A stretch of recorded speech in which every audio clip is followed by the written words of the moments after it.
হ্যাঁ, এখন হাঁচি দিচ্ছ, এরপর রাত্রে জ্বর আসবে, খুব ভালো হবে। আমার কথা তো শুনিস না। বাবা, হ্যাঁ। আমি তো চাই আমার জ্বর আসুক। কি বলিস তুই? কেন? তাহলে তুমি আমাকে আরো বেশি বেশি আদর করবা। এই গাড়ি বন্ধ। ভাই এত ভিজে গেছো।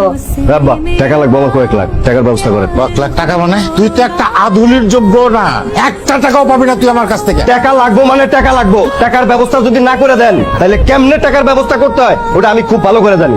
টাকা কামাই করা কত কষ্ট তুই জানিস? আপনি আমার এই বাড়ি লিখে দেন, বাড়ি বেচে আমি টাকার ব্যবস্থা করে নিবো। তুই আমার বাড়ি বিক্রি করার কথা বলিস? তোর আমি এই আব্বা,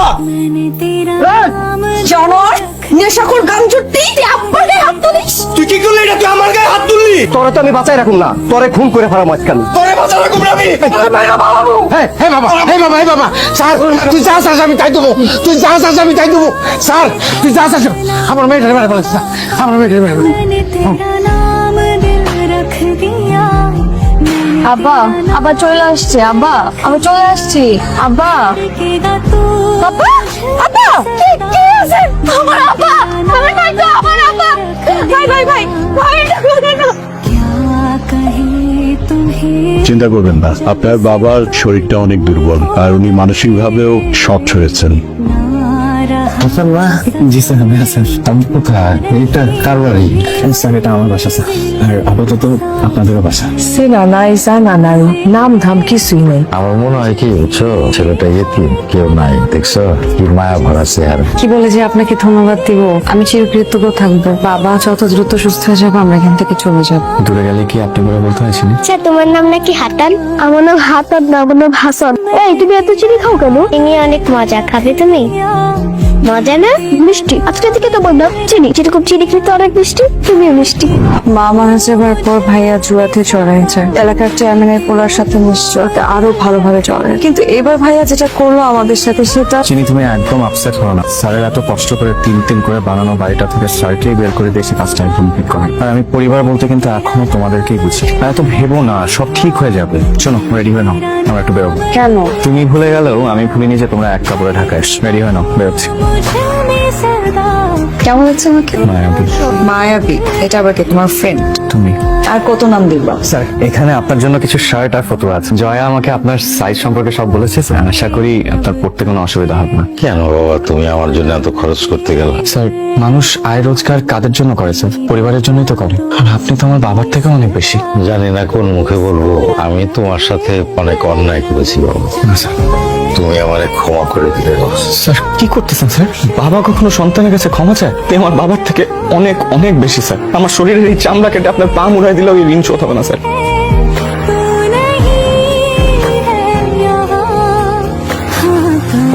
চা খাবো? কেউ বানিয়ে দিলে তো অবশ্যই খাবো, সাথে চিনি খাবো। চাতে চিনি বেশি খাওয়ার অভ্যাস তোমার এখনো যায়নি। হাতের কাটা টাকটা এখনো যায়নি। কিছু অনুভূতি, কিছু স্মৃতি, কিছু অভ্যাস আমার এই কাটা দাগের মতো কখনো জীবন থেকে যায়। তুমি সারাক্ষণ এবার পড়ো কেন? পড়াশোনা করে কি হবে? তুমি কি দ্বিতীয় আনিস্টার মতো চাও? দেখো, তুমি আমাকে জ্বালায় না তো, অঙ্ক সলভ করতেছি। তারপরে তুমি আসবা না? না। তাহলে এবার আমি আসছি। তোর হাত কাটলো কেমনে? আর যেন ভবিষ্যতে না শুনে আমি। আজিল কোথাকার। কি রে হাসান, ব্যথা ব্যথা বেশি? কি পড়াশোনা করছো? ভালো ভালো, যত বেশি পড়াশোনা করবা তত উন্নতি করবা। সত্যিটা কি বলছে? লেখাপড়া করে যে অনাহারে মরে সে। তাহলে তুমি সবার আগে মরবা। বাহ, তোমার মাথায় তো অনেক বুদ্ধি। তো এরকম হাবলার মতো তাকায় আছো কেন? চা খাবো, চিনি দাও। কাপ কই? হাতের মধ্যে খাবা চা? রান্না করে 2 জার চিনি খালি, সব খেয়ে ফেলছো। শোনো, তুমি না অনেক চিনি চিনি করো, এটা কিন্তু আমার পছন্দ না। আমি তোমার জন্য চিনি কম খাইতে হয়, এটা নেই। আপনি হাসান হাসান করতে করতে অস্থির হয়ে যান। হাসান কি করছে জানেন আপনি? কি হয়েছে নাকি সেটা কর। হাসান আপনার মেয়ের দিকে কোন নজর দেয়। আরে কি করছিস সব? আমি জানতাম তো, বিশ্বাস করবেন না। আমি পড়ে শোনাই। প্রিয়তমা। হাসান, হাসান। জি স্যার। নিমক খারাম রাস্তার থেকে তুলে নিয়ে এসেছিলাম তোরে, আর সেই তুই আমার মেয়ের দিকে কোন নজর দেস? কি লাগছে সেগুলা? হ্যাঁ, কি লাগছে সেগুলা? আমার একটা কথা শুনেন। তোর কোনো কথা আমি শুনতে চাই না, বদমাস। বাইরে বাইরে, তুই বাইরে আমার বাড়ি, বাইরে বাইরে আমার বাড়ি। আমার বাড়ির দরজা তোর জন্য চিরদিনের জন্য বন্ধ। বাইরে, বাইরে আমার বাড়ি। যাকে একদিন ঘর ছাড়া করেছিলাম, আজকে তার বাড়িতে নিয়তি আমাদের আশ্রয় দিয়েছে। যে আমার নিজের রক্ত, সে আমাকে ঘর ছাড়া করবে। নিয়তের লেখা কেউ কখনো কমলাতে পারে না। শোনো, আমি একটু ঢাকা বেড়ে যাচ্ছি। কোনো কাজে? হ্যাঁ, ছোট্ট একটা কাজ। কতক্ষণের জার্নি? এই তো বেশিক্ষণ না। আজকে রাতে থাকতে হবে?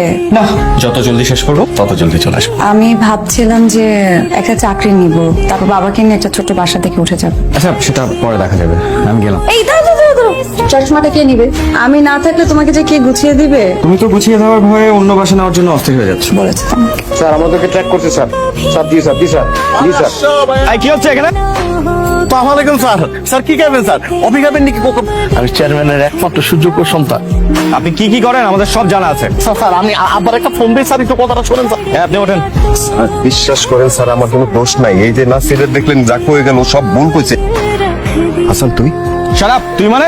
Sorry sir. স্যার আমার কোনো দোষ নাই স্যার। স্যার যত দোষ এই নাসির করে, এই এলাকার মধ্যে যত অপকর্ম আছে ওই করে। স্যার আমি এরকম ছিলাম না স্যার, আমি সঙ্গ দোষে এরকম হয়েছি। সঙ্গদোষে আপনি আপনার বাবার গায়ে হাত তুলছেন, তাই না? নাসির বলছিল আপনাকে। আর ওরা খুব ডেঞ্জারাস স্যার, আমি ভয়ে এটা করছি। এ কত ডেঞ্জারাস থানায় গেলে বোঝা যাবে। রাকিব সাহেব, নিয়ে চলেন আমাকে। এটাই তোমার বাড়ি? এখানে দাঁড়া, তোর মা আমার স্কুলে যাওয়ার সময় বিদায় জানাইতো। তোরা ছোট ছোট ছিলি, মনে করছিলাম যে এই বাড়িতে আমি আমার শেষ নিঃশ্বাস থাকবো, কিন্তু এই বাড়িতে, এই অন্য বাড়িতে আমার কেন নিয়ে আসলা? স্যার, আপনি আমার রাস্তা থেকে নিয়ে আসছেন স্যার। আপনার ঘরে জায়গা দিচ্ছেন, পড়াশোনা করাইছেন, খাওয়াইছেন, মানুষ করছেন। আজকে আমি যা স্যার পুরোটাই আপনার জন্য। তাহলে কোন দিন কোথায় ভাইসা যেতাম স্যার, এই ঋণ আমি কোনোদিন শোধ করতে পারবো না স্যার। এই বাড়িটা আপনার ছিল, এই বাড়িটা আপনারই আছে। তুমি অনেক বড় হবো, মন থেকে তোমার জন্য দোয়া করি। জীবনে মনে হয় আমি কিছু ভালো কাজ করছিলাম, সেই জন্য তোমার আমি পাইছিলাম। তোমার মতো একটা সন্তান যদি আমার থাকতো।